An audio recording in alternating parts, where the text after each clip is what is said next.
Por favor, Lau, confírmame cuando se vea la pantalla. Ya, yo ya se ve. Listo, genial. Espérame un segundo. Voy a quitar mi cámara un segundo, bueno, para que no me vaya a molestar el internet.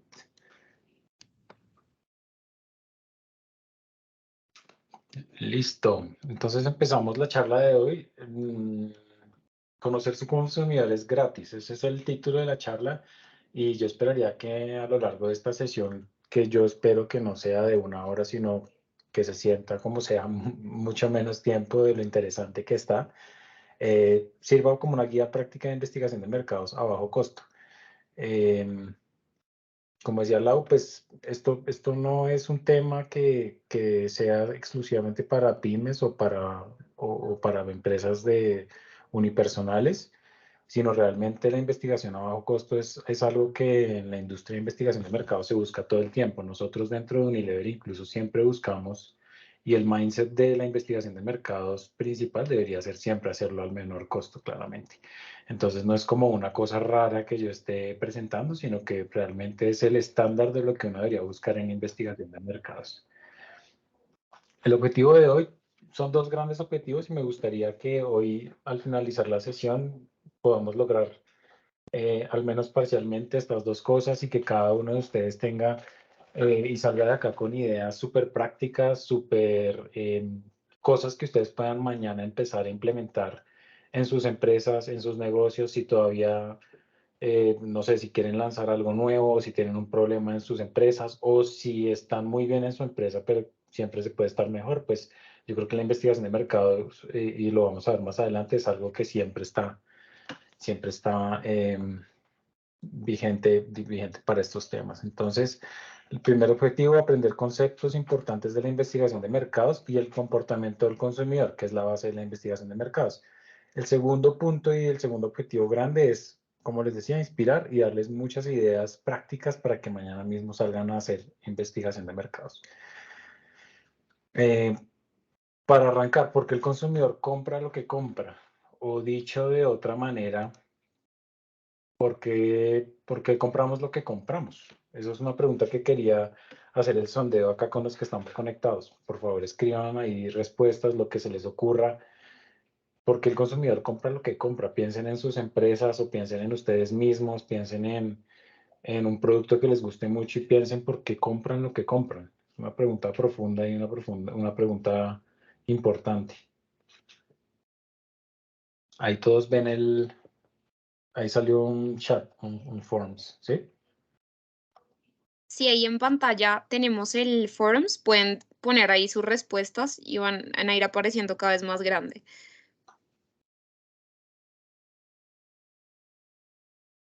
Algunos dicen necesidad, problema, respuesta. Necesidad, tendencia, emoción, gusto, miedos, Algunos un dicen por problema, supuestas promociones. supuestas promociones, está buena. Bueno, ahí tenemos 3 respuestas. Necesidad, satisfacer, gusto. Bueno, yo creo que este está bueno. Tendencia, ok. Bueno, en general creo que hay mucho enfoque hacia la necesidad. Acá le doy cerrar y listo, Lau, o como avanzo, ¿sí? Sí, sí, sí, aquí ya lo cierro. Listo. Listo. Esa pregunta es una pregunta, y como les decía, es una pregunta muy profunda. ¿Por qué el consumidor compra lo que compra? El por qué realmente es un primer por qué. Y las respuestas de todos, si se notaron, fue bastante, digamos que hubo bastante consenso en que es una necesidad para satisfacer necesidades.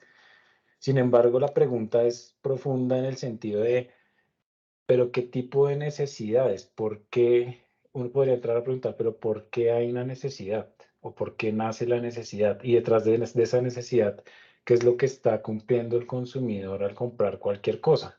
E incluso, esto es una pregunta que no, pues que no es menor, es un tipo de pregunta, el por qué, que en investigación de mercado se usa mucho y digamos que la primera invitación de esta charla es nunca quedarnos con el primer porqué, siempre ir a lo profundo.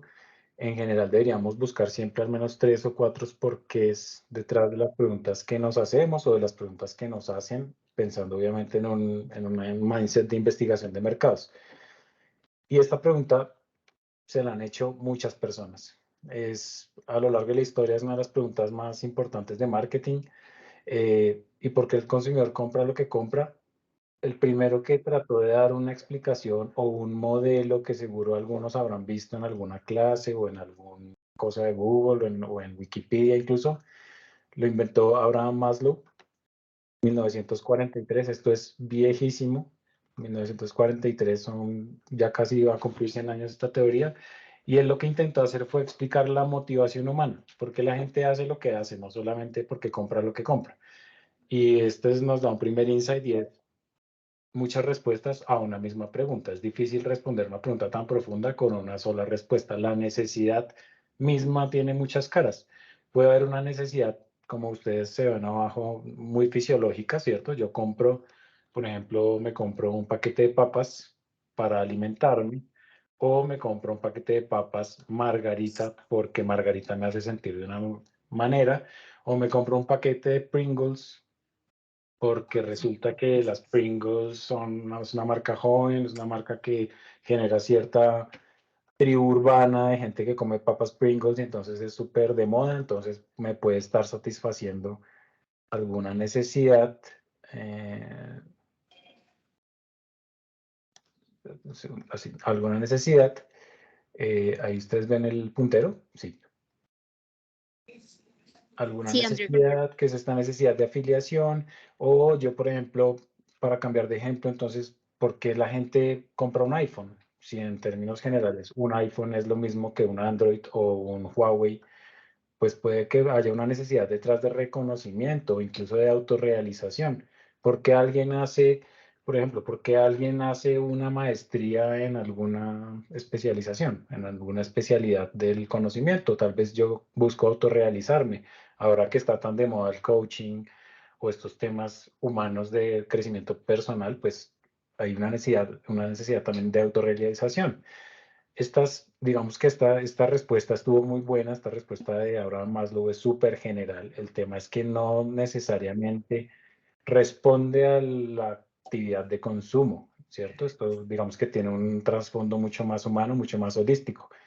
Después llegó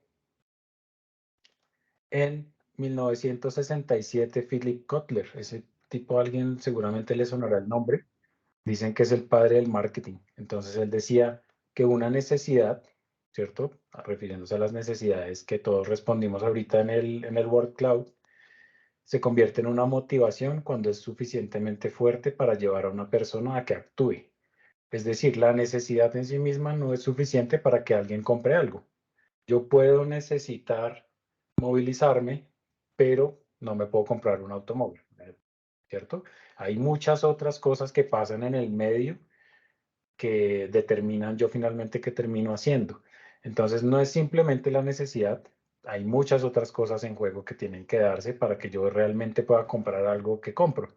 Entonces, Philip Kotler le metió muchas más variables. Entonces, por ejemplo, se inventó las famosas 4Ps, los estímulos de marketing, productos, el producto, el precio, la distribución, la comunicación. Son variables que afectan sí o sí que compramos y no necesariamente están ligadas a la necesidad.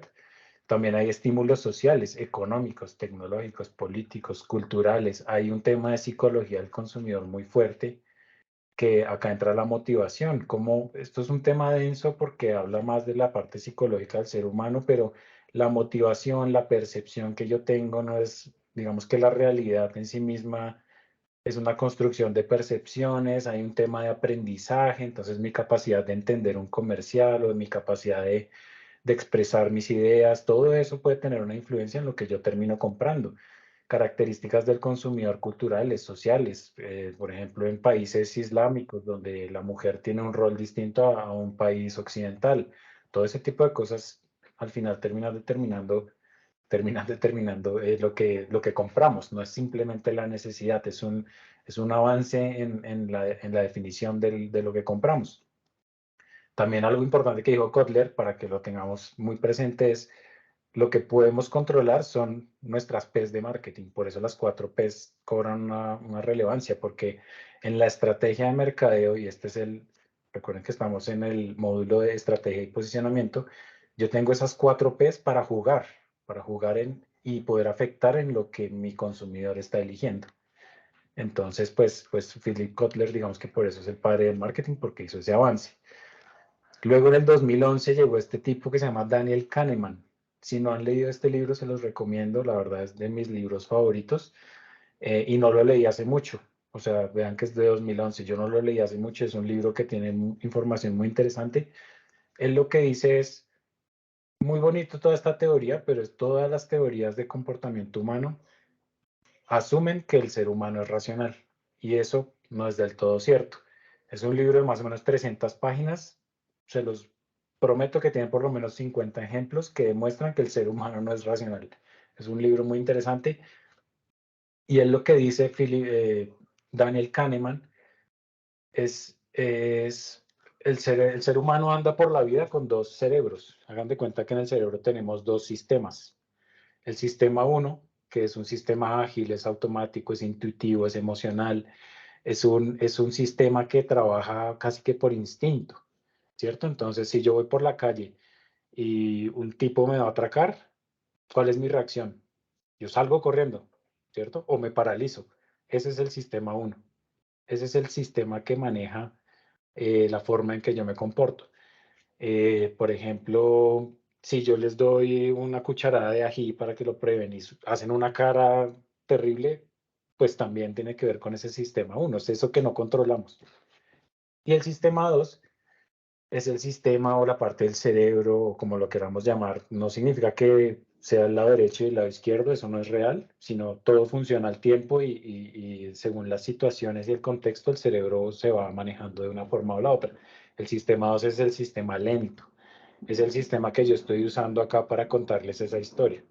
Si yo les escribo, por favor, escriban en el chat cuánto es 25 por 43 y el primero que lo escriba le vamos a mandar un premio. Ese es el sistema 2, el que va a hacer esa operación matemática. Es el sistema 2 que nos ayuda a entender, a aprender, a pensar. Es un sistema lento, es un sistema que requiere energía. Sí, es un sistema que nosotros tenemos que voluntariamente activar. Uno no está todo el día pensando, filosofando, sino que uno va por la vida como pensando en nada, como en todo y en nada. Es más sistema 1. Entonces, con base en esto, quería también preguntarles, ¿ustedes cuál sistema creen que escoge lo que compramos? Con base en lo que nos explica Daniel Kahneman, ¿el sistema 1 o el sistema 2? ¿Quién escoge, qué parte de nosotros escoge lo que compramos? Ahí tenemos un pop-up en la pantalla también para que puedan seleccionar y enviarnos su respuesta.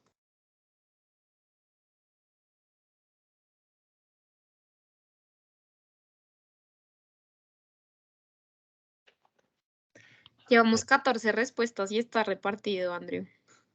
A ver, a mí me deja seleccionar respuesta, voy a responder. 65% el sistema 1. 18 respuestas. Está bueno. 68% sistema 1. Listo. Creo que avancemos. Creo que hay más o menos inclinación al sistema 1. Pues eso es correcto. Así como Kahneman lo demuestra en su libro, nosotros vamos por la vida, el 95% de nuestros días, de nuestras decisiones, de lo que hacemos, de lo que pensamos, lo hacemos por el sistema 1. Recomendado este libro, entonces, para que tengan una idea de lo que él plantea, porque no solamente esto tiene que ver con investigación de mercados, sino con economía, con macroeconomía. Él, de hecho, es muy enfático en decir y explicar que el modelo macroeconómico y microeconómico que prácticamente manejamos todas las naciones, pues tiene un supuesto grave errado de fondo. y uno lo ve en el día a día. La gente y nosotros mismos no tomamos decisiones racionales, no somos robots. Uno cuántas veces, por ejemplo, si yo voy por la calle y veo a una persona que está en necesidad y me está pidiendo dinero, es porque me ataca el corazón, ¿sí? Me mueve de sentimientos, me hace pensar que eso me podría pasar a mí. Nadie está exento de que le pueda pasar quedar en la calle en algún momento por X o Y motivo. Eso me mueve a mí, pero si fuéramos robots, ¿yo por qué le voy a dar dinero a alguien que no conozco en la calle? ¿Sí? Un poco de nuestra naturaleza humana de guiarnos por las emociones. Este es súper interesante, ahí está el nombre del Por libro favor, abajo. ¿nos recuerda el nombre del libro? Sí, señor, está ahí abajo, se llama Thinking Fast and Slow, o Pensar rápido, pensar lento. También está en español. Yo lo compré por Mercado Libre, no cuesta mucho en español y llega, no sé, en 2 días. Entonces, recomendado si lo quieren comprar. No soy amigo del tipo, no gano plata vendiendo ese libro, pero es un libro muy interesante. Mensajes claves, 4 ideas claves hasta ahora del comportamiento del consumidor que creo que vale la pena repasarlas. El comportamiento del consumidor es complejo, ¿cierto? Siempre debemos preguntarnos varios porqués. No hay una sola respuesta, no saltemos a las conclusiones. El cerebro humano es muy complejo, nosotros no nos comportamos de manera racional. A nosotros nos gusta pensar que somos racionales, pero en la vida real no somos racionales. Traten de verlo en sus contextos y verán que muchas veces uno dice, pero esta persona, ¿por qué hizo eso? El segundo punto, no hay una sola respuesta del por qué actuamos como actuamos. Hay muchos factores, hay muchas cosas que pasan en la mitad desde que alguien tiene una necesidad hasta que realmente puede comprar algo. En todos esos factores hay muchos temas inconscientes. El tercer punto es desde nuestras empresas podemos afectar el comportamiento del consumidor. Eso es un fact, eso es algo cierto. La ventaja competitiva de nuestra empresa va a radicar en el cómo lo hacemos, ¿cierto? Toda la teoría de marketing está escrita. La ventaja competitiva y las empresas exitosas radican es en el cómo lo hacen, no en el qué. Y cuarto punto, el ser humano no es tan racional como cree. Nuestro sistema uno es el capitán del barco. Esa es una frase literal del libro. ¿Eso en qué se traduce? Es más efectivo muchas veces hablarle al corazón que a la razón para convencer al consumidor o a cualquier persona de algo. Entonces, son esos 4 mensajes del comportamiento. No sé, Lau, si Tenemos ahí una pregunta y en el chat alguien nos dice si se puede, puedes hablar un poco más duro. más duro. Sí, eso me dice. Igual los demás nos confirman, porfa, si escuchan bien. Yo estoy escuchando bien. Aquí voy a darle la palabra a Fabián. Gracias, muy buenas tardes. Bueno, yo digamos que lo que está sucediendo hoy en día en el mundo con el tema de cómo atraer los clientes o cómo llevarlos o motivarlos para que compren un producto, tomen un servicio, diría que se nos está volviendo un poco más racional el tema porque pues sabemos esos efectos inflacionarios que están ocurriendo en el mundo. Pues producto de lo que ya todos conocemos. Entonces, por ejemplo, yo cuando voy al supermercado hoy en día a comprar los productos, ya muchas veces estoy pensando esto me gusta, pero estoy pensando más en el costo. Ya me está costando más, ya no me cuestan los mismos 2.000 pesos, por ejemplo, que antes, sino está en 4.000. Entonces ya entra un tema racional y eso lo está notando uno hoy en día casi en todas las, digamos, las compras o las necesidades que uno tiene. Entonces, podríamos estar pensando que esa balanza se puede estar nivelando más hacia lo racional por los mismos efectos que están eh, tenemos hoy en día en la economía mundial, pues a producto de muchas cosas y no sabemos qué vaya a suceder. Entonces, diría que las empresas deben estar pensando en estrategias de cómo convencernos a los consumidores clientes de que ya no pensemos mucho en el recurso económico porque me va a costar más el producto y tengo que dejar de comprar más o dejar de consumir ese producto porque ya no me va a alcanzar el dinero eh, para atender todas las necesidades. Entonces es una opinión de lo que he estado notando personalmente cuando he ido a los supermercados o plazas de mercado, ya uno empieza a razonar más cuando va a comprar un producto, ya no se va mucho por la emoción, porque me gusta, porque me atrae, sino que empieza uno a decir, bueno, tenemos que meterle más raciocinio a esto, cómo hacemos que los recursos alcancen. Eso es una opinión y algo que he notado en los mercados. Sí, totalmente, Fabián. Sin duda, eso pasa y el contexto otra vez como que hace que los consumidores se vuelvan mucho más conscientes de los precios y comparen, por ejemplo, crecimiento de uno como cadena, pues es un hecho histórico en el retail colombiano que lo demuestra. Lo otro importante es, si, digamos, hay formas también o sea, la gente está volviéndose más racional y buscando economizar y optimizar su presupuesto. Sin embargo, no significa que siempre esté buscando el menor precio o que lo logre.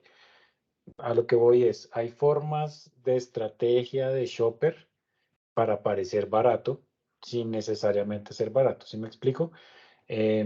Entiendo tu punto y estoy totalmente de acuerdo. El shopper o el comprador hoy quiere ir al supermercado, buscarla de pronto cambiar de marcas, ir por una marca más barata, pero no siempre, por ejemplo, revisa el precio por gramo, que sería la variable más sistema 2 o más racional para poder optimizar su presupuesto. Muchas veces puede ser un amarre, ¿cierto? Un empaque amarrado a otro empaque. A veces puede ser un empaque más rojo con amarillo que parece promocional y el shopper puede satisfacer esa necesidad y sentir que está ahorrando, pero el precio por gramo, que sería la variable más numérica y tendría que llevar una calculadora y tal vez, digamos que el ambiente de compra no está diseñado para que sea tan fácil hacer esas comparaciones.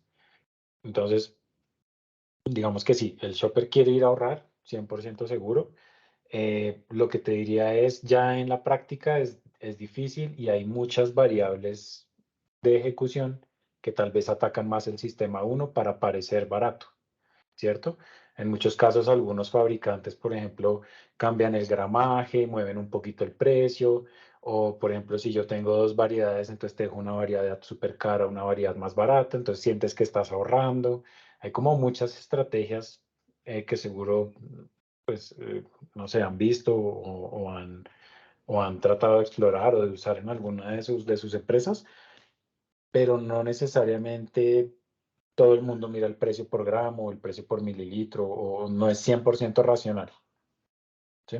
Digamos que Andrew, siguen tenemos conviviendo. ahí otra pregunta. Tú me dirás si Sí, damos la palabra o esperamos. sí, o mejor al final y vamos viendo todas las preguntas al final. No sé, Listo, perfecto. pasando el tiempo, ¿sí? Listo, muchas gracias por la pregunta, Fabián. Y coincido contigo. Bueno, ¿cómo usamos este conocimiento a nuestro favor? Ya sabemos esto, ¿ahora qué? Pues la respuesta claramente pues tiene que ver con la charla de investigación de mercados.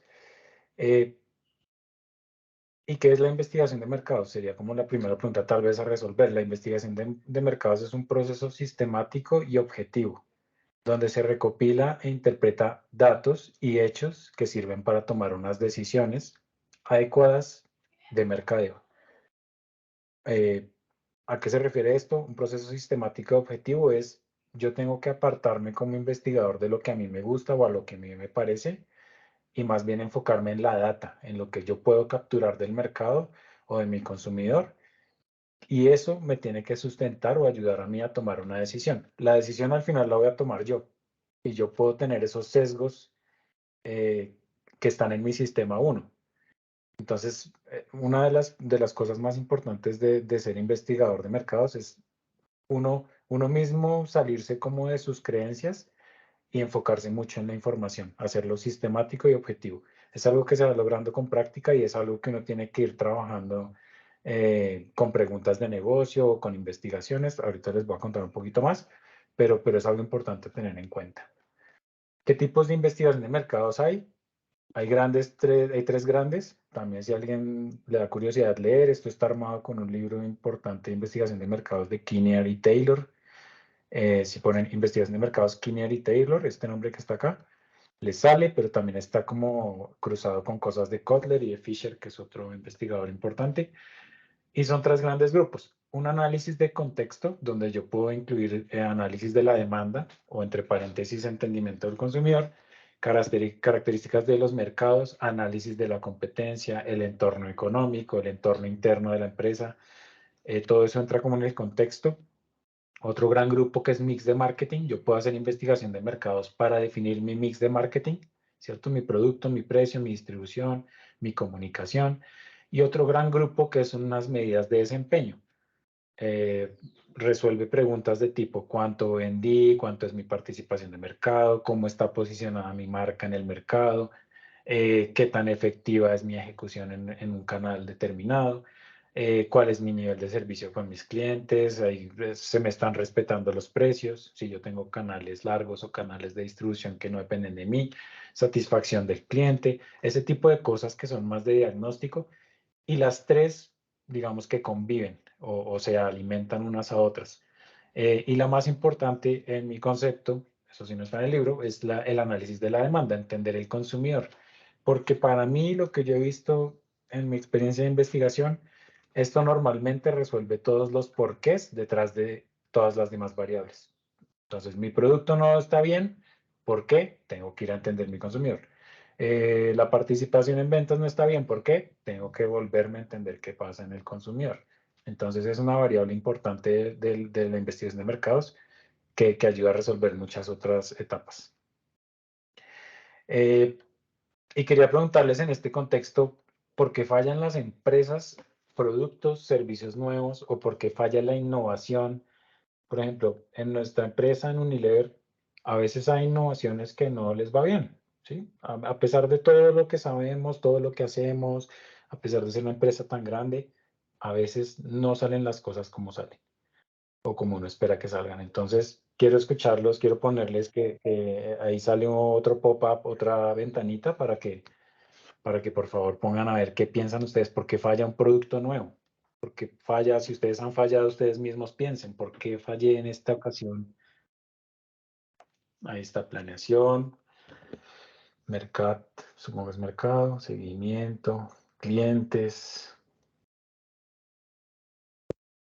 Van 3 respuestas. Desconocimiento, agilidad, alta gerencia, dirección, cliente, falta, productos, desconocimiento, investigación. Ok. Bueno, gracias ahí por afán, ese me gusta. Ese no la pensado, está bueno. El afán, sí. Del afán no queda sino el cansancio. Listo. Está bueno, muchas gracias por participar. Según Emilion Business School, que es un business school respetado, la razón número 1 de por qué falla la innovación o por qué fallan las empresas nuevas e incluso los productos y servicios nuevos es porque intentamos vender algo que nadie necesita o nadie lo quiere. Entonces, a mí me parece que es una buena idea vender croissants rellenos de tamal. Uy, esa es mi idea, me lo soñé, mejor dicho, le dije a mi tía y mi tía quedó fascinada. Salí a venderlo y resulta que a nadie le gusta el tamal dentro de un croissant. ¿Sí o no? Nos pasa a veces, no investigamos suficiente o nos casamos con una idea que es el error típico de cualquier persona que trabaja en marketing o en estrategia. Me enamoré de mi idea y no hay nadie que me haga cambiar de opinión. Eso nos pasa a las mejores familias, como dicen, en las mejores empresas pasa. eh, y, y pues en esta revista también, en este Business School también lo comprobaron. Parece un error que no diría, pero ¿quién va a vender algo que nadie necesita? Pero pasa mucho. ¿Y por qué es importante entonces para mi empresa entender al consumidor? Hay varias teorías de innovación y varios como modelos de innovación que se han construido desde los años 40 e incluso en los años 60 se creó un modelo de innovación que se llama Design Thinking. Esto empezó en Silicon Valley, empezó como en las aplicaciones, cuando nacía el Internet.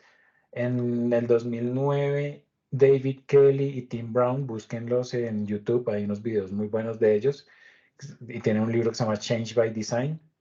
Se inventaron este design thinking desde el diseño de productos y servicios. Entonces, ellos lo que dicen en esencia es esta frase: diseñe su oferta de valor alrededor de lo que el usuario necesita. Es decir, no construya algo que nadie necesita, ¿cierto? Evítese fracasar construyendo algo que la gente realmente le va a cumplir un rol en su vida. Entonces, en este design thinking, este es el diseño o el modelo estándar, pero hay muchos diseños parecidos. Lo que ellos plantean es, primero, empatice. ¿Qué es empatizar? Es empatía. Entonces, póngase en los zapatos de su comprador, de su usuario o de lo que esté entendiendo y vuélvase más o menos esa persona y entienda sus problemas de consumidor estando en sus zapatos. No lea un PowerPoint, no haga un estudio, hágalo usted mismo y usted va a poder entender claramente. Digamos, yo trabajé en una empresa de investigación de mercados y tenía de cliente una importante empresa de pañales. Y yo en ese momento yo no tenía hijos, yo no tenía bebés, yo nunca había cambiado un pañal. ¿Qué fue lo que yo hice en ese momento? Pues me fui a donde mi hermana y me puse a cambiar pañales de mi sobrino para aprender, porque si nunca he cambiado un pañal, yo cómo le voy a dar un consejo a una mamá, ¿sí? O cómo le voy a construir un producto para esa mamá. Entonces, o para ese papá. Entonces, empatizar es el primer paso y esto debería llevar bastante tiempo.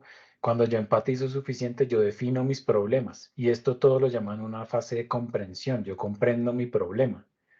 Después de comprender bien mi problema, es que voy a inventarme una solución. ¿Por qué fallan la mayoría de innovaciones? Porque ya arrancamos acá, ¿cierto? Ah, no, es que ya me inventé el tamal dentro del croissant y eso es un hit. Pero venga, usted nunca ha comido tamales, nunca ha comido croissants, ¿cómo se come eso? ¿A qué horas? ¿Qué días? Sí, faltó mucho de comprensión y yo ya estaba en exploración. Entonces el modelo es comprendo, luego exploro, ¿cierto? Me ideo algo, ellos lo llaman un MVP o es un prototipo, un diseño del producto, puede ser, por ejemplo, un dibujo. Nosotros en Unilever particularmente usamos unos slides que son como unos conceptos. Entonces, vea, tengo esta idea, es un champú que hace esto y tiene este ingrediente, ¿usted cómo le parece? ¿Cierto? Yo le pregunto a mi comprador, ¿usted qué le parece esta idea? Antes de ir a diseñar, antes de gastar dinero haciendo ese champú, pues yo lo pongo en una slide que me cuesta cero y voy y entiendo. Testeo, y una vez yo testeo con mis consumidores y veo si esta vaina sí tiene pies y cabeza, pues voy e implemento después, ¿sí? Digamos que garantizar que el consumidor o mi cliente o mi target esté en el centro de las necesidades y de la construcción del producto, pues va a hacer que esto sea un éxito. Y acá traigo una frase de Einstein, de esas que uno no sabe si dijo Einstein o no dijo Einstein, pero que todo el mundo dice que dijo Einstein: la formulación de un problema es más importante que la solución. Nada más cierto que eso, y Design Thinking se basa en eso. Entonces, digamos que es muy importante. Bueno, ¿y ahora qué hacemos con esto? Pues nada, empecemos a investigar. El primer paso que tenemos que hacer, y por eso les decía que para mí el objetivo de esta charla es que mañana ustedes mismos puedan llegar a su empresa o puedan llegar a sus negocios o puedan salir incluso a la calle. No sé, si alguien toma Transmilenio en la mañana, que empiece a ver los ojos, o más bien que empiece a ver la realidad con ojos de investigador, porque es un tema que radica, yo diría que en el 80% en actitud, en una actitud de investigación. Entonces, el paso 1 es la invitación para todos: conviértanse en un investigador. El primer punto y lo más importante de ser un investigador es tener curiosidad, la curiosidad intencional. Es decir, yo tengo la intención y conscientemente, es decir, con mi sistema 2, estoy muy atento a lo que pasa en mi entorno, a lo que pasa en mi empresa, estoy pendiente de lo que hablan mis empleados, si tengo empleados, estoy muy atento a lo que está diciendo mi consumidor, si alguien me compró, cómo le fue con el producto. Todo es muy importante, estar atento, tener los ojos bien abiertos, tener los oídos bien abiertos. El segundo punto es una actitud de aprendizaje. Y nos pasa mucho también en empresas grandes, tener una mente abierta. Hay veces que no queremos aprender y así nos digan algo y así la evidencia esté muy clara, decidimos estar sordos. Entonces, una actitud de apertura, una actitud de aprendizaje es muy importante para ser investigador. Una apertura a lo que se encuentre. Puede que a mí no me guste lo que encuentre, pero me toca entender por qué está pasando lo que está pasando y no hacerme el de la vista gorda. Cuarto punto, la diversidad de opiniones nos fortalecen. Entonces, no, yo no voy a evaluar esto porque no quiero que me digan que está feo. Hay una frase en investigación que es, a nadie le gusta que le digan que su hijo es feo. Pues sí, en la investigación de mercados y en marketing es bueno que nos digan que está feo. Tener, por ejemplo, a los que son empresarios con empresa pequeña, tener un socio o un amigo personal que ustedes valoren su opinión y que sea una persona sincera y que les pueda decir a ustedes en la cara, ese producto no lo va a comprar nadie, eso no sirve para nada. Eso es muy valioso y les puede ahorrar tiempo, dinero. Entonces, tener como una persona de confianza que les pueda dar a ustedes alguna guía o que ustedes valoren su opinión objetiva es importante. Tener mucho foco, observar y escuchar muy activamente. Escuchar no es lo mismo que oír. Entonces, cuando yo escucho, yo voy construyendo conocimiento y voy pensando en esto para qué me puede servir. Oír es estar en una llamada y estar trabajando al tiempo, por ejemplo, que nos pasa también, en todas las empresas nos pasa. Otro punto importante es empatía, como les mostraba ahorita. Todos somos consumidores y todos somos humanos. ¿Sí? Entonces yo me puedo poner en los zapatos de mi consumidor, eso me cuesta 0 pesos. Puedo ponerme en los zapatos del comprador de mi competencia. Puedo ponerme en los zapatos siempre de alguien más en una situación difícil o distinta a la mía. Tener mucha profundidad. Entonces hacer varios porqués, como les decía, por qué, por qué, por qué. Y también intentar tener sentido común. Siempre hacer como una etapa de sentido común. ¿Sí? El sentido común es el menos común de los sentidos. Es una frase muy cierta y a veces nos sirve tener a alguien afuera externo que nos dé algo de sentido común o nosotros mismos trabajar en eso. Es más difícil cuando uno está dentro de una empresa o dentro de un proyecto ser crítico, pero es algo que uno debe empezar a trabajar.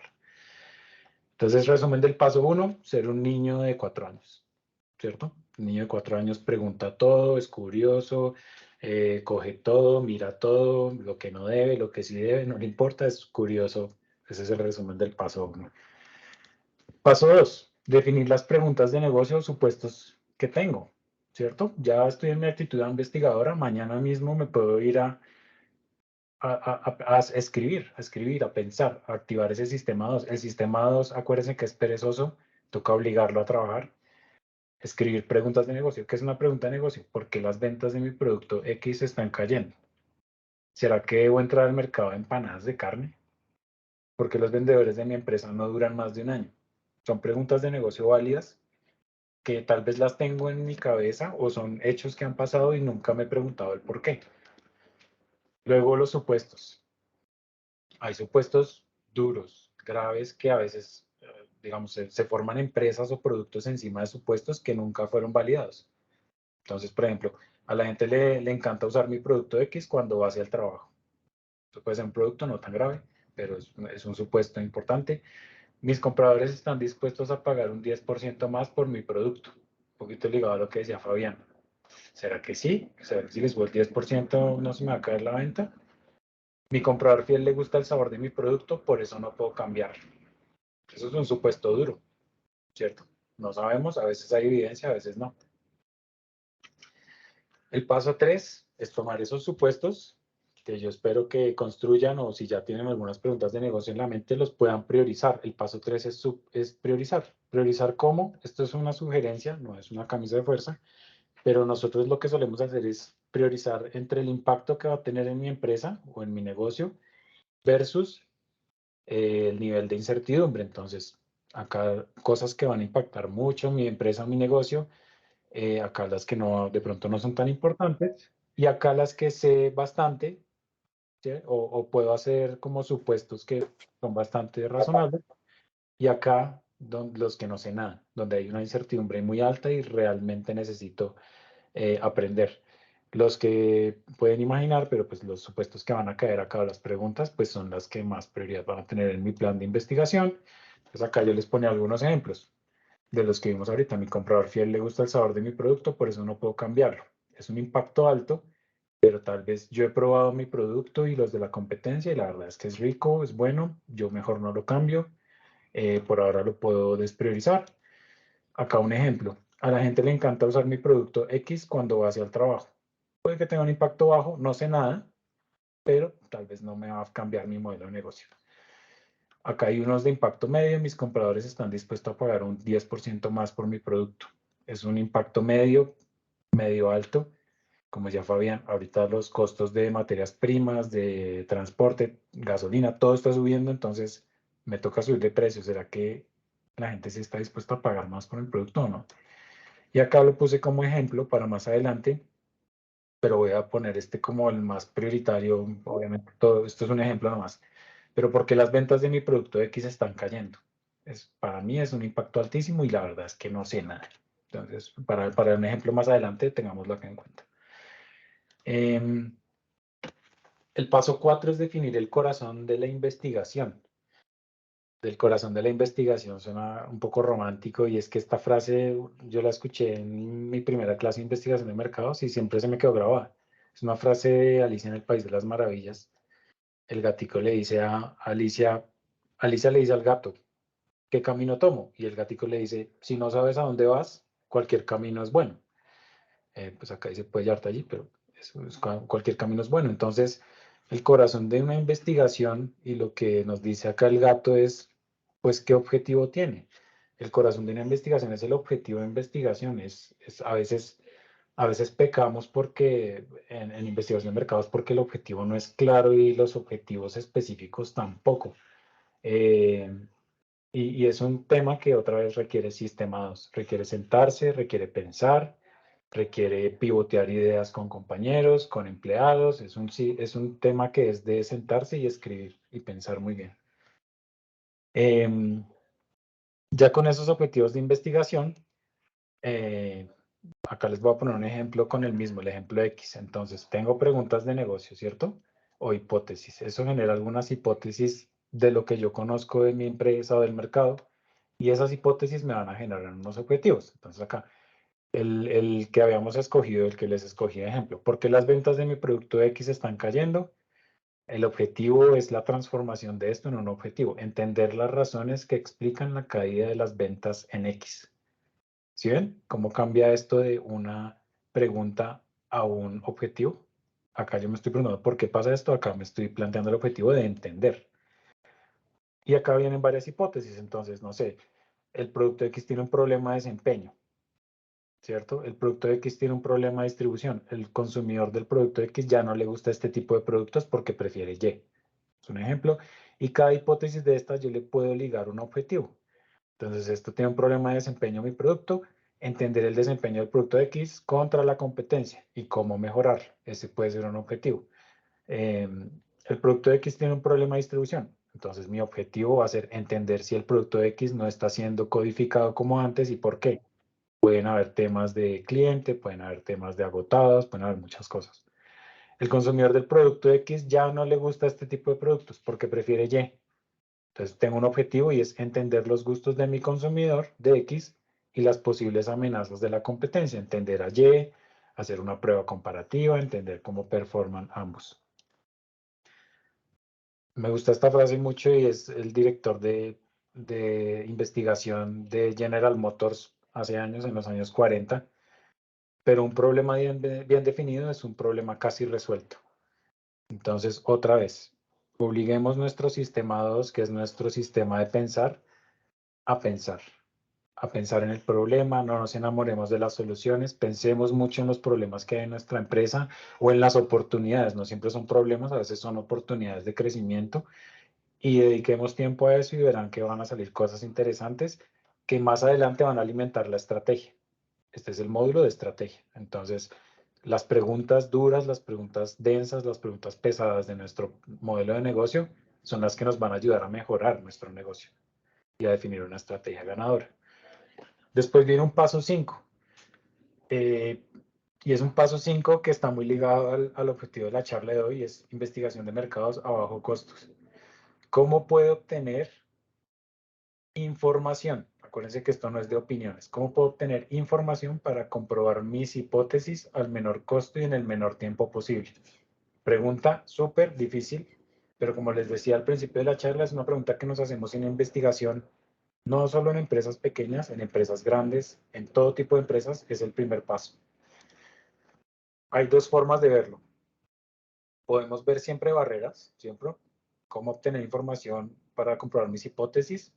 Podemos ver barreras, problemas, no tengo el tiempo, yo no sé de investigación, yo no tengo el dinero, yo no sé muy bien eso, cómo funciona, yo como que se me cayó el internet en la charla, yo, mejor dicho, no me quedó muy claro, yo eso como que lo vi en la universidad por allá, eso no me acuerdo, o verlo de la otra forma, que es una forma de posibilidades. La forma de las posibilidades tiene un secreto y el arma secreta es la imaginación. Entonces, la imaginación siempre nos va a desbloquear donde veamos problemas o barreras, siempre la imaginación es el arma secreta para ver oportunidades. Y eso es un mensaje muy importante en investigación de mercados porque para hacerlo sin costo o en menor tiempo posible, y la uno me deja mentir, ¿cómo hace? Hay preguntas del tipo, tenemos que hacer la misma cantidad de proyectos con la mitad del presupuesto. Imagínese cómo. ¿Sí? Hay que meterle imaginación. Otra vez sistema 1, sistema 2, mezclado, investigación. Todo está metido ahí. Entonces, responder esta pregunta va a ser clave. Tengo mi lista de problemas o de cosas que quiero validar. Tengo mis hipótesis. Tengo eso transformado en objetivos. Ahora, ¿cómo obtengo información relevante que me ayude a responder esas hipótesis?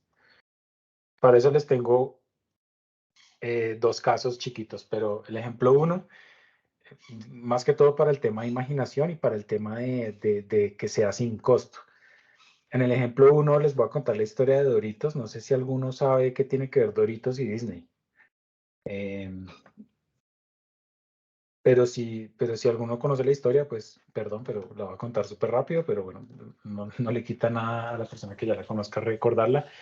En 1955, Disneylandia en Orlando abrió sus puertas, ¿cierto?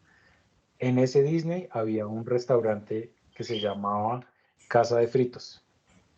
Ese restaurante se llamaba Casa de Fritos y era de Frito-Lay, ¿cierto? Frito-Lay es la dueña de Doritos, de papas, bueno, es una multinacional gigante de fritos, pero en ese Disneylandia había un restaurante que se llamaba Casa de Fritos.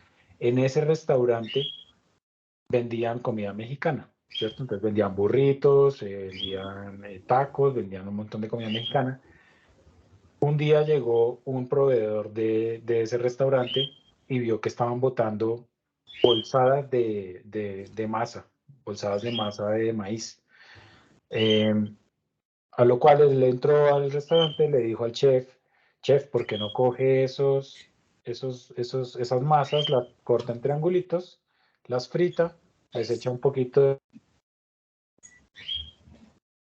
y las vende? Y así no bota producto. Pues, oh sorpresa, ese producto se volvió en un mes el producto más vendido del restaurante Casa de Fritos en Disney. Era el producto que todo el mundo iba, más o menos. Era, vas a ir a Disney, tienes que ir a Casa de Fritos y probar los nachos que venden allá con queso. Era el producto más vendido durante mucho tiempo.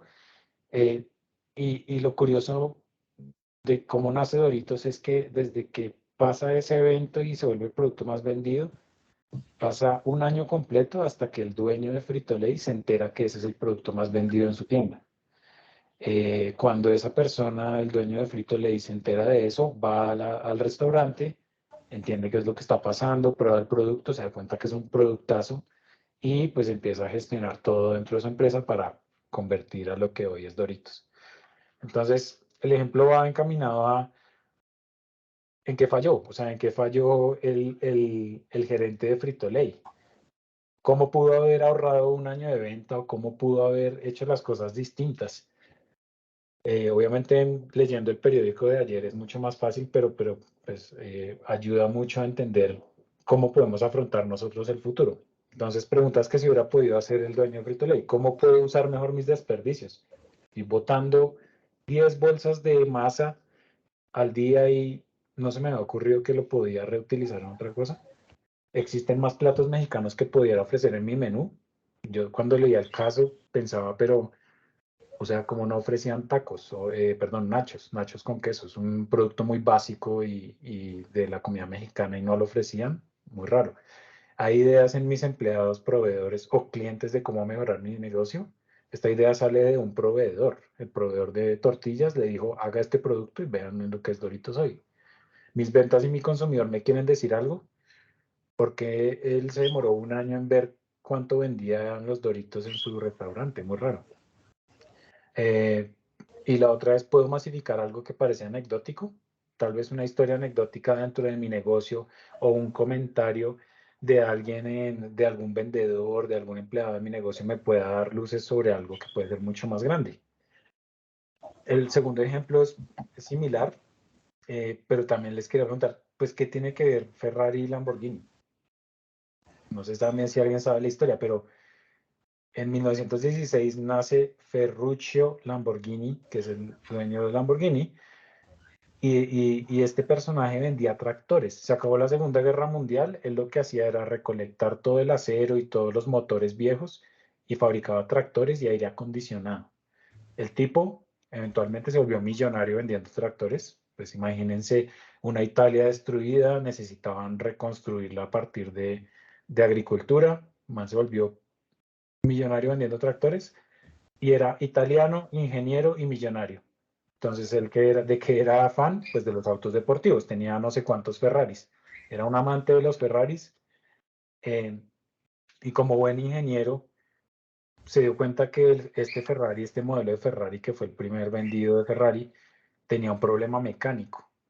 Él, con su actitud proactiva, se fue a donde Enzo Ferrari, que es este señor que está acá, y le dijo, oiga, vea que yo creo que este carro tiene este problema, no sé qué, yo creo que usted lo podría mejorar así. La frase, cuenta la leyenda, pues no estuve allá, pero la frase de Enzo Ferrari fue, un fabricante de tractores no me va a enseñar cómo hacer coches deportivos.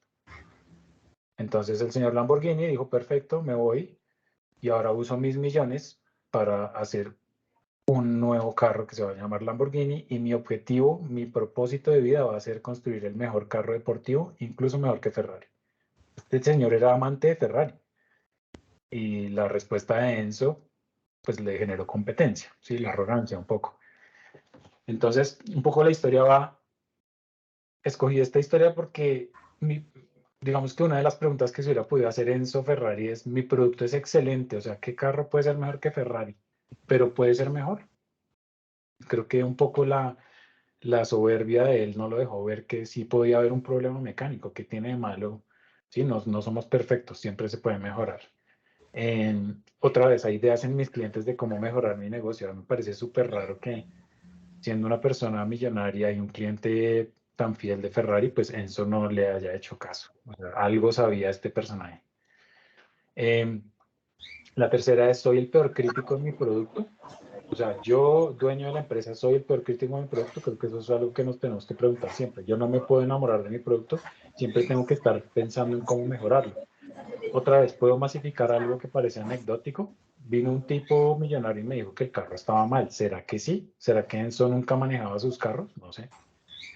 Y puedo aprender algo de industrias adyacentes.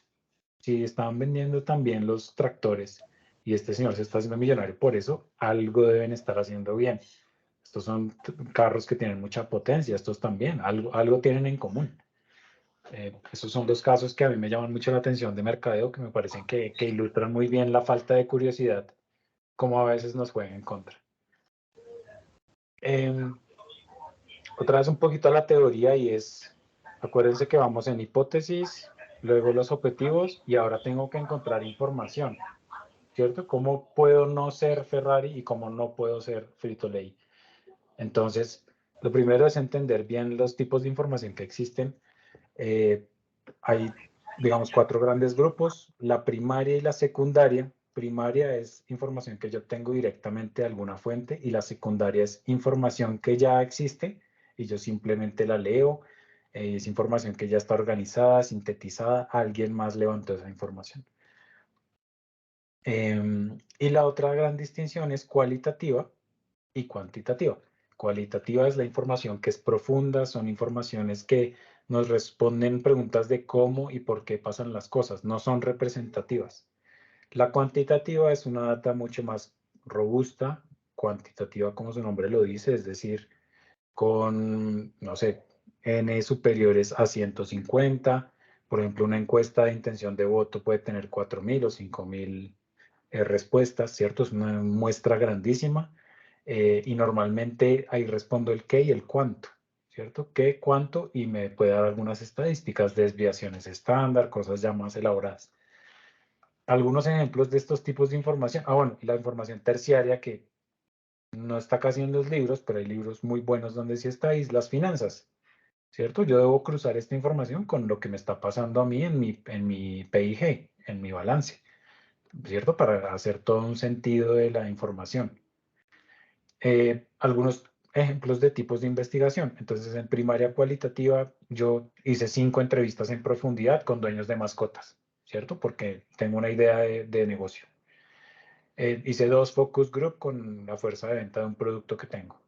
Hice 10 observaciones en clientes en un almacén un sábado a las 4 p.m., ¿cierto? Me paré ahí a mirar a 10 personas. Eso es cualitativo. Esto es cuantitativo primario. 150 encuestas realizadas a compradores potenciales en un parque. Yo me paré en el parque, hice 150 encuestas. Es un N grande y representa por lo menos a la gente que vive en un barrio, en un sector. 300 comentarios recibidos en una publicación de Instagram. Yo puse un post, tengo un negocio de comida vegana y resulta que me escribieron 300 personas. ¿Qué producto tan feo? Y son 300 comentarios negativos. Bueno, 300 personas son hartas personas. Esto es cuanti. En información secundaria cualitativa, por ejemplo, un reporte de tendencias en alguna revista, en revista Caras, por ejemplo, o por ejemplo un artículo de opinión del Tiempo, ¿cierto? Sobre un experto que opinó sobre la industria textil y no sé qué. Eso es algo quali, pero pues es un experto, es información valiosa. Y en información cuantitativa secundaria son datos del DANE, no sé, un informe sectorial del gobierno sobre las orecas o un estudio de preferencia del consumidor de 2005 con tendencias macro y todo eso. Eso me sirve también, eso es cuanti secundario. Y volviendo a nuestro ejemplo de por qué mi producto X está cayendo. Entonces ya teníamos las hipótesis, los objetivos. Ahorita puedo ir a definir la metodología. Entonces, para cada hipótesis, yo en teoría debo tener una metodología. Me voy al producto X, tiene un problema de desempeño. Entender el desempeño del producto X contra la competencia y cómo mejorarlo. Una prueba de producto a ciegas, ¿cierto? Yo puedo no entregarles mi marca, sino solamente la prueba de producto. Pruébelo, dígame qué le pareció. Acá les traigo unos ejemplos para cada uno de estos. Entonces, por ejemplo, en este primero, prueba de producto a ciegas. ¿Cómo hacerlo sin costo? Un sábado completo en el Parque Simón Bolívar, me paré allá, hice 100 muestras de cada producto. El mío contra la competencia, sin marca, o el mío contra uno que me parece delicioso. Por ejemplo, si vendo, no sé, vendo cerveza artesanal, tengo un emprendimiento de cerveza artesanal. Entonces pongo el mío a competir contra Club Colombia, a ver cómo estamos de bien o cómo estamos de mal, ¿cierto? Sin la marca. Hago una encuesta de 5 a 10 preguntas, que la gente me responda, son 5 minutos, ¿sí? No sé si tengo un vendedor, entonces nos vamos los dos, cada uno coge 50 encuestas con las muestras, que la temperatura de la cerveza esté rica, bueno, como ejemplo. Usar preguntas cerradas y abiertas, entonces entender, bueno, su producto es rico, de 1 a 5, 5 y por qué, ¿cierto? No, es que es muy refrescante, es que el sabor, no sé qué. Defino atributos claves a evaluar. ¿Qué me importa a mí? El sabor en alimentos. Puede que yo tenga no sé, una lavandería a domicilio. Entonces, la lavandería a domicilio, el tiempo de entrega, la calidad en la comunicación, la facturación, el precio, muchas cosas que yo puedo entrar a preguntar según lo que tenga de hipótesis. Y luego analizo la información en un Excel cualquiera o en un SurveyMonkey o donde yo capture la información. Un estudio de alto impacto para mi negocio, ¿cierto? Porque yo voy a saber cómo es mi producto contra el de la competencia. Puede que entienda por qué estoy teniendo problemas de desempeño. Tengo un nivel de incertidumbre alto porque nunca había hecho un estudio de estos. Me costó 50.000 pesos porque compré vasos plásticos, porque compré unos platicos, no sé, el transporte hasta el Simón Bolívar, y tiempo usado, 1 semana. Entonces, para que vean una forma creativa de hacerlo, una forma de bajo presupuesto, me permite tomar decisiones. No es un estudio perfecto, no es un estudio de 5.000 encuestas a nivel nacional, pero es muchísimo mejor, 80% al menos mejor, que tomar la decisión sin información. ¿Sí o no? Creo que coincidimos todos en eso. Otro ejemplo, en la segunda hipótesis, el producto X tiene un problema de distribución. Entender si el producto X no está siendo codificado como antes y por qué. Reportes de Selin, o bueno, de mis ventas internas, o visita masiva al canal. A mí me gusta más la visita masiva. Yo ya revisé la información financiera, comprobado que no estamos llegando. Bueno, equipo de ventas, salimos a las tiendas todas las tardes de esta semana durante 1 semana y capturamos los hallazgos. Visitamos 100 tiendas en todo Bogotá. Ese es nuestro objetivo. Guía de levantamiento de información de 10 preguntas. Entonces, preguntarle al tendero si vino el vendedor, si compró o no compró y por qué. La presencia, entonces yo vendo dulcecitos, bueno, yo vendo plátanos. Hay una marca que me gusta en la tienda de la esquina que vende plátanos como fritos, pero se nota que es una empresa mediana o pequeña. Entonces, ¿estaba mi plátano? Sí. ¿Estaba el plátano de la competencia? Sí. No. ¿Por qué? Definir atributos clave a avalar. Entonces, la presencia, a qué precio estaba, tenía inventario en la tienda, había alguna queja, ¿cierto? La percepción del tendero, una queja del vendedor, es que nunca vienen, es que ese señor nunca volvió por acá, es que me lo dejó en consignación, un montón de cosas. Luego analizo la información, ¿cuánto me costó esto? Otros 50.000 le puse, ¿cierto? Un impacto en negocio altísimo porque voy a entender el canal, mi cliente, y un nivel de incertidumbre medio, porque probablemente los vendedores ya me hubieran podido dar alguna información si es que tengo vendedores, por ejemplo. ¿Cierto? ¿No? Entonces los vendedores me van diciendo, no, es que el producto está difícil de codificar, vea que es que no sé qué, que es que Frito-Lay llenó la tienda con un rack de plátanos y yo ya no puedo meter el producto. Pueden haber muchas cosas. Para el tercer hipótesis que teníamos, el consumidor del producto X ya no le gusta este tipo de productos porque prefiere Y. Entonces, entender los gustos del consumidor X, las posibles amenazas de la competencia. La metodología. Puedo hacer una prueba de producto en la junta directiva. Entonces, somos 3 socios y 2 vendedores senior que tenemos de confianza. Entonces, hagamos una prueba de producto, a ver esta vaina qué es lo que está pasando. O puedo irme a reportes de tendencias. Puedo investigar en Google. Google es gratis, pues pagando el internet, digo. Unas entrevistas a vendedores. Entonces, yo escogí en dedicar un día completo, pero de mi agenda, agendado yo con yo. Un día a investigar online sobre tendencias de mi categoría. Un día a entrevistar vendedores, ¿cierto? Son 2 días de inversión. Yo voy a poder de pronto tener mucha información que hasta este momento no había tenido, y puedo cruzar la información. Leer al menos 5 fuentes, y puse leer o ver porque ahora hay muchos videos. Entonces, YouTube tiene mucha información. Me puedo meter a TikTok, que será lo que está hablando la gente sobre los plátanos en Instagram, ¿cierto? ¿Qué marcas hay de plátanos? ¿Será que hay sabores nuevos?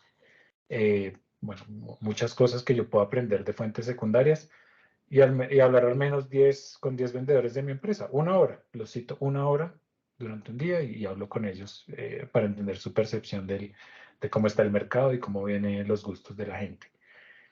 También una guía de levantamiento de información que armo yo mismo, teniendo en cuenta lo que necesito saber. Usar preguntas abiertas para entender en profundidad lo que los vendedores me quieren decir.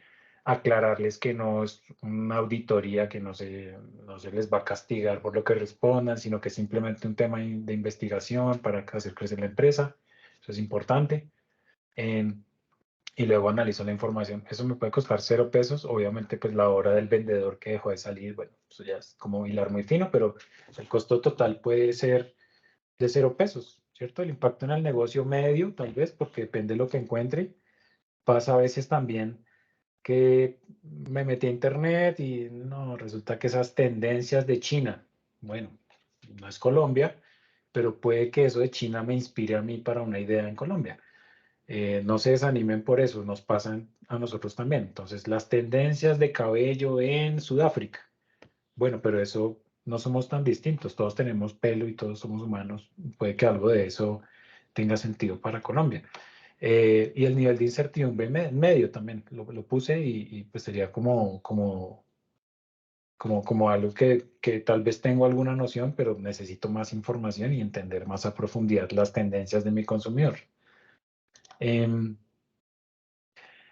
Acá hay solo otros ejemplos, pero son muy rápidos. La verdad, leer en Internet es una fuente que a veces es subvalorada, ¿cierto? La usamos para unas cosas y cuando es pensar en la estrategia de nuestro negocio no es la primera fuente. Y ahí hay mucha información, obviamente. Mystery Shopper, esto es, yo voy a usar o voy a ir a comprar a donde mi competencia, ¿cierto? Por ejemplo, si es alguien que vende, es que tengo un amigo que vende cosas veganas por Instagram, pero si es alguien que vende eso, pues, ¿cómo es la experiencia de compra por Instagram de otras empresas, ¿cierto? Yo puedo aprender cosas. Ah, es que tienen un bot. Ah, es que me mandaron la factura así. Ah, es que esto me puede servir. Otro ejercicio, yo usar un producto que nunca usaría o usar la competencia para aprender. Entrevistas a familiares. La familia muchas veces, como les decía ahorita, tener un familiar que tenga una opinión interesante sobre las cosas, o si por ejemplo si ustedes piensan que su target es un target más joven, pues pregúntenle al sobrino o al hijo del vecino. Siempre hay alguien gratis que le puede dar la opinión a uno. Y más, digamos, nosotros latinos, es muy fácil interceptar a alguien y hablarle 5 minutos. Nadie sigue derecho, pues, si no lo ignora uno. Un cambio de rol. No sé si han visto un programa que dan en Discovery, pero es el gerente, el dueño de la empresa, se vuelve vendedor por un día. O si es el dueño de Starbucks, entonces se vuelve barista por un día. Esos cambios de roles dentro de su misma empresa a veces dan mucha información. Entrevistar a los empleados, creo que ya lo mencioné. Seguir influenciadores relevantes. Entonces, si yo estoy vendiendo cosas veganas o si yo estoy vendiendo alimentos para perros o productos para perros, pues intento seguir cuentas de influenciadores de mascotas, ¿cierto? Intento seguir gente que la gente admire por las mascotas. Hay tendencias que me puedo pegar, hay cosas que puedo aprovechar. Seguramente con Matías van a haber oportunidades de comunicación a través de digital, que hay muchas ideas que pueden nacer a partir de esto, de seguir influenciadores y ver videos, estar como todo el tiempo activos en redes. Un tip genial es ver los videos de YouTube, pero también los comentarios. Ver los videos y ver qué piensa la gente de esos videos es muy interesante. Entonces, pues digamos que eso también sirve como una fuente de información alternativa. Observar y empatizar siempre, observar conscientemente la gente, como decía Fabián, que ha visto que en los supermercados la gente empieza a comprar cosas más baratas. Bueno, ¿y eso en qué comportamiento se ven? La gente compara, toma 2 productos al tiempo, o saca la calculadora, o le pregunta a una persona del supermercado. Ese comportamiento, ¿cómo se ve y por qué puede estar pasando? Eso es muy importante. Otra forma, y esto es infinito, pero otra forma es hacer compras en lugares inusuales. Entonces, yo siempre hago mi mercado en el Éxito que queda acá al lado de mi casa. Pero hoy no. Hoy me voy a ir hasta la 170 a ver qué pasa en ese Éxito, ¿cierto? A ver, aprender. Es otro tipo de gente, otro punto de venta, otra organización de las góndolas. Y lo hablo desde mi rol en Unilever. Yo trato de hacer mercado online, a veces presencial, a veces me voy hasta la 170, a veces hasta Floresta y voy intercambiando porque no siempre de distintas experiencias es que uno nutre el criterio. Y ya para cerrar, 4 ideas claves de esta segunda parte y es investigación de bajo costo. 1, conocer al consumidor de manera profunda, clara, rápida y sistemática es clave para el éxito de cualquier empresa. Eso genera ventaja competitiva y lo van a ver en la charla de Cata, de Catalina, con el ejemplo de 3D y de Homecare. Cuando el consumidor está en el centro y cuando las necesidades del consumidor están en el centro, generamos ventaja competitiva y generamos el éxito empresarial o del producto. La segunda es ser investigador, es un tema de actitud. Entonces, la curiosidad intencional es siempre la clave del buen investigador. Recuerden, pensar como un niño de 4 años es clave. Preguntar todo, no asumir las cosas que siempre hemos repetido como verdad, porque muchas veces se vuelven verdad solo de repetirlas, ni siquiera son verdad. A veces hay una frase que dice, una mentira repetida 1000 veces se vuelve verdad. A veces pasa eso, y ahí son esos supuestos los que tenemos que ir a cuestionarnos. Tercero, un problema bien definido es un problema casi resuelto. Dedicar tiempo a pensar en estrategia. No sé si tienen ese hábito, pero por lo menos una vez al mes poder sentarse, sacar tiempo ustedes mismos y pensar en la estrategia, qué preguntas de negocio, de su propio negocio tienen y que quisieran atacar con información, ¿cierto? ¿Qué hipótesis tengo? ¿Qué supuestos siempre he creído que son verdad, pero quisiera validar? Y usando estas herramientas de priorización les puede servir también para investigar de una manera más sistemática. Y el cuarto mensaje es que la investigación de mercados a bajo costo pues es un tema de imaginación. Entonces hay formas infinitas. Acá les puse solo unos ejemplos de investigar, pero las formas son infinitas. Podemos resolver preguntas casi que sin presupuesto, ¿cierto? Con un presupuesto mínimo versus el impacto que puede generar en nuestro negocio. El límite muchas veces es nuestra imaginación y nuestra disposición a pensar en cómo puedo resolver mis preguntas de negocio, ¿cierto? Entonces es sentarnos. Créanme que ese tiempo que obligamos a nuestro sistema 2 a pensar en nuestro negocio siempre trae buenos frutos. Y ya, era eso nomás. No sé, preguntas. Listo. Ahí le voy a dar la palabra a la persona que tenía la manito levantada, a Jorge, a ver si todavía tiene la pregunta.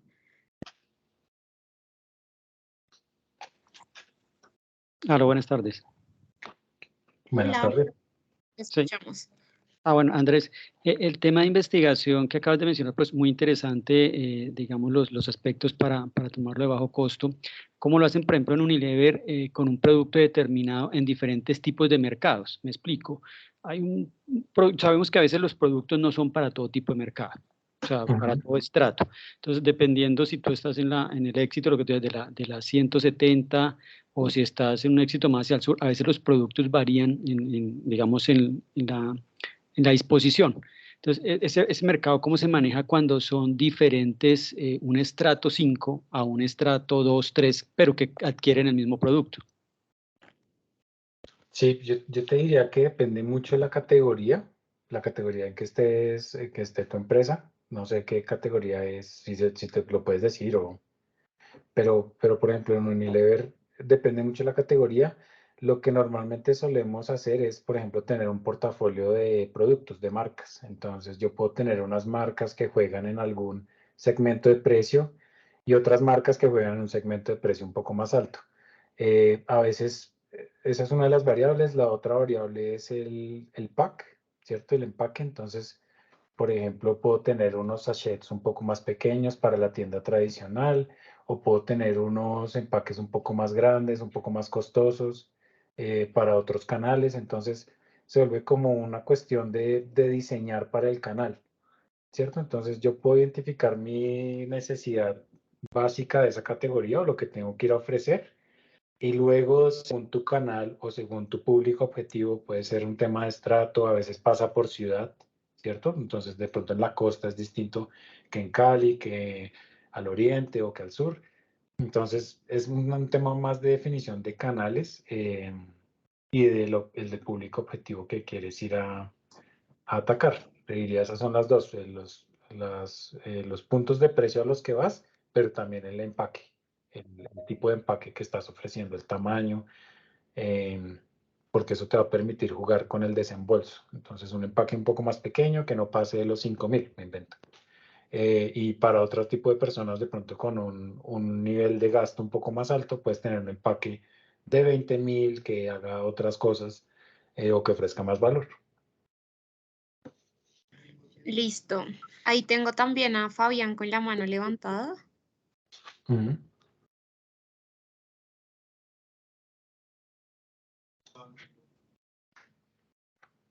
Fabián, ¿nos escuchas? Sí, gracias.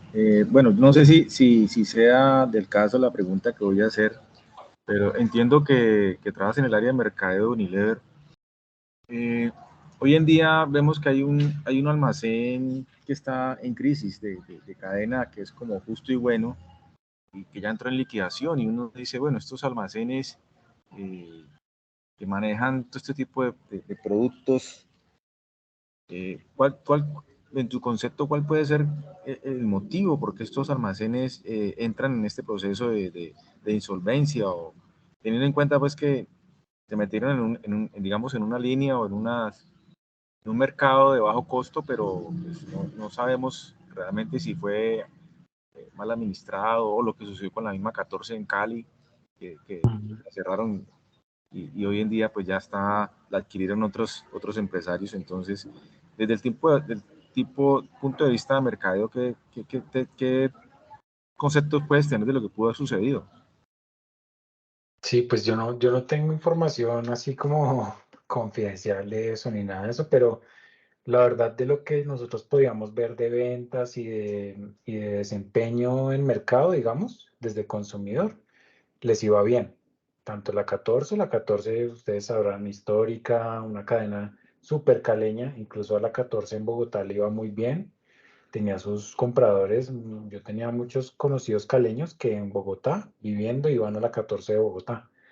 Eh, E incluso también de Justo y Bueno, nosotros algunas mediciones veíamos que era una cadena que crecía, tal cual con lo que tú mencionabas antes del tema de ahorro, pues es un tema que la gente está buscando ahorita. Para mí pasa más por temas de manejo, de finanzas dentro de la empresa. También es cierto que venimos de pandemia, y pandemia pues todos sabrán pues que también cobró sus empresas, digamos que muchas empresas no pudieron sobrevivir a eso. Y en pandemia algo que sí digamos que yo trabajé en finanzas antes, o bueno, digamos que mi primer amor de administración era finanzas. Entonces yo sí te diría que en crisis económica y particularmente en la pandemia, para mí el tema de liquidez era un tema clave. Y conociendo los modelos de negocio de estas superficies, el tema de la liquidez a veces les juega en contra. Sí, porque tienen un capital de trabajo negativo y bueno, como que financieramente siento que las restricciones de movilidad les pegaron muy duro. Entonces no poder ir al punto de venta, no sé cómo estaban sus finanzas internamente, y de pronto no lograron sobrevivir a esos movimientos del mercado. Esa sería mi opinión. No soy amigo de nadie de Justo y Bueno ni de la 14, pero sí creo que fue un tema más de manejo de liquidez, de cómo manejaron la pandemia financieramente, me parece. Listo. Tenemos otra de observadores Javier Bustos. ¿Nos escuchas?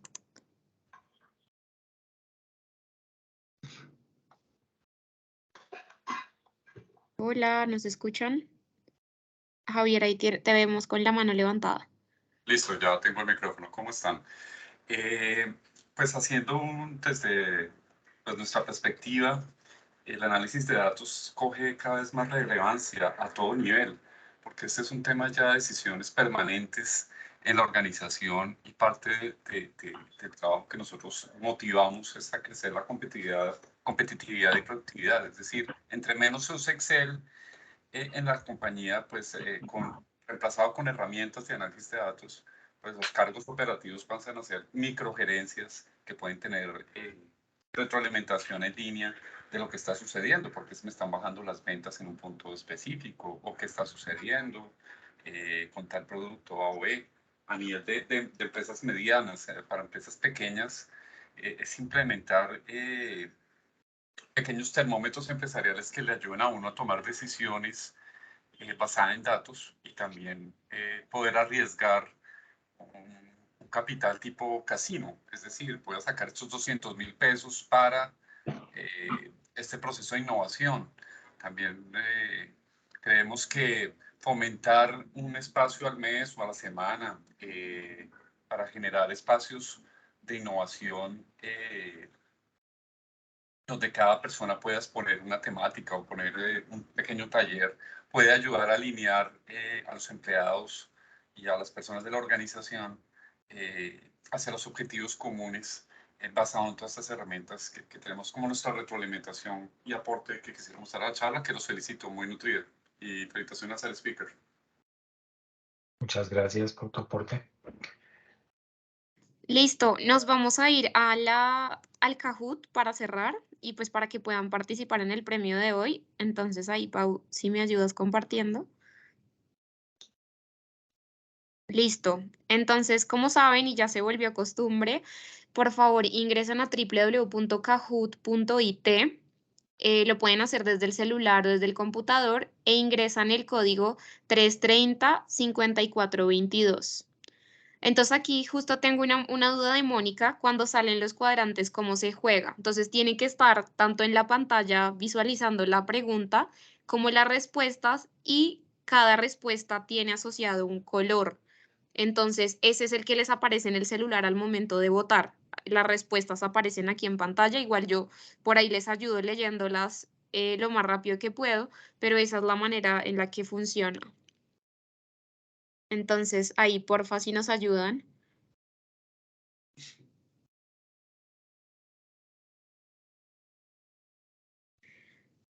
15.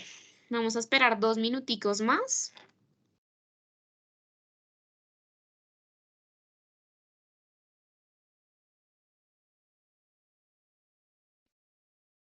Bueno, tenemos 58 conectados, así que esperamos mínimo que 25 entren aquí al Kahoot.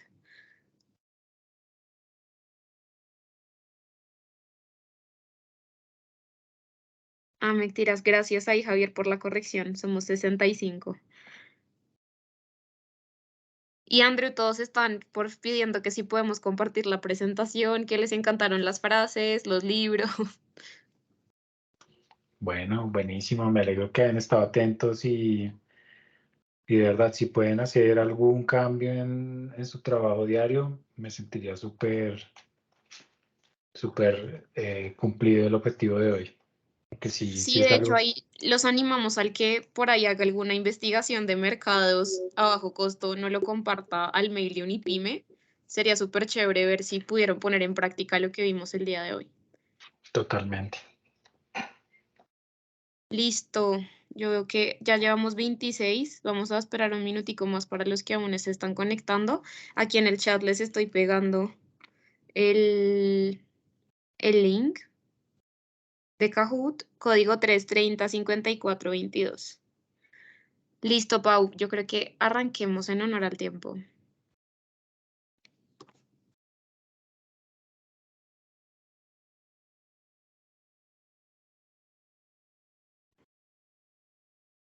Listo, son 3 preguntas. ¿Por qué falla la innovación? ¿Por falta de foco? ¿Por mala ejecución de mercadeo? ¿Por lanzar cosas que nadie necesita? ¿O todas las anteriores?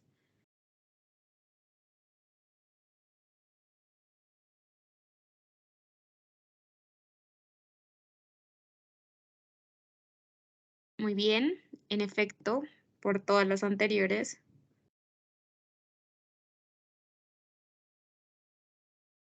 ¿Cuál es el corazón de cualquier investigación? ¿El presupuesto, el cuestionario, el objetivo o todas las anteriores?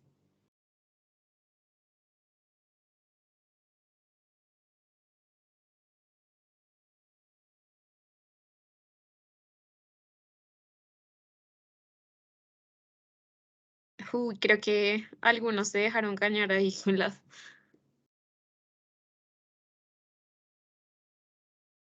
Bueno, Laura Castillo liderando y nos queda una pregunta. Recuerden que también aquí cuenta la velocidad del responder. El cerebro humano tiene 2 sistemas. El sistema 1 tendría una influencia alta en construir un plan de marketing, estacionar un auto de reversa con un espacio pequeño, definir si nos gustó el almuerzo o memorizar un número telefónico nuevo.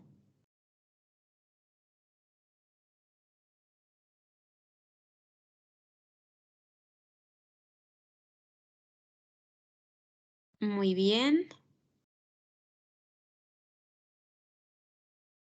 Bueno, viendo el podio, tenemos que Javier de observadores quedó en tercer lugar, Lisette quedó en segundo lugar y nuestra ganadora de la sesión de hoy es Laura Castillo. Por favor, Laura, déjanos aquí tu correo en el chat y te estaremos contactando para entregarte el premio. Para los que están preguntando en el chat si la sesión quedó grabada, sí, va a quedar grabada y cargada en la plataforma de Unipyme. Mil gracias, Andrew, por tu participación y tips en la sesión de hoy. Y gracias a todos los que se conectaron. Los esperamos en la próxima sesión, va a estar súper buena y pues creo que toda esta cápsula va a estar conectada de lo que estamos viendo de una sesión a otra, entonces no se las pierdan. Gracias a ustedes, gracias Lau. Gracias a todos. Un bonito día, bye. Chao, que estén bien.